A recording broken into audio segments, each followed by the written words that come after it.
Our heart is an amazing organ. It works hard for us every second of every day, delivering blood and oxygen to every cell in our body.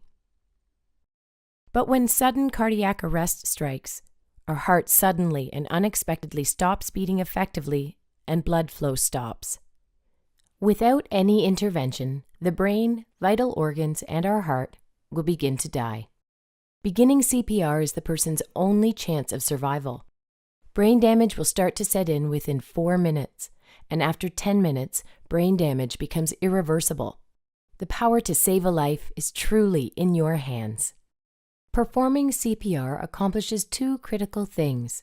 1, compressions move oxygenated blood to the brain to keep the brain alive.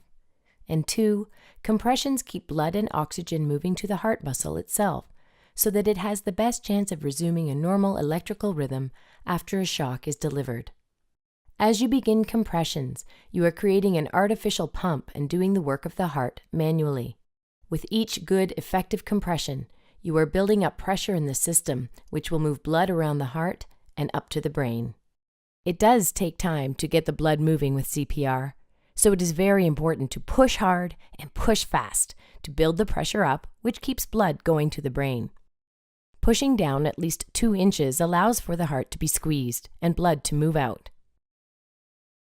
Pushing at a rate of 100 to 120 compressions per minute is necessary to keep blood pumping.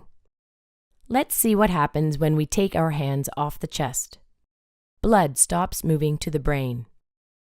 It is for this reason that if you are taking your hands off the chest to deliver breaths or switching roles, it is critical to minimize time off the chest. Watch what happens when we don't push deep enough. Blood does not reach the brain.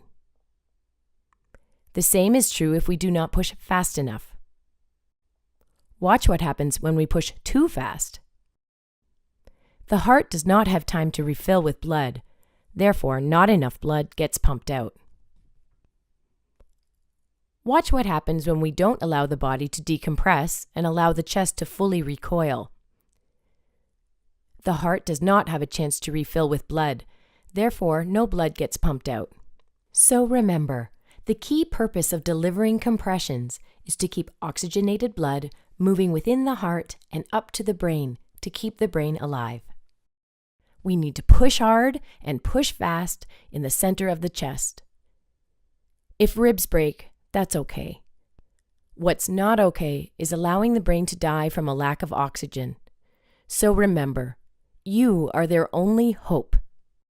Do the best you can, and don't give up until medical help arrives or an AED is present. You can do it.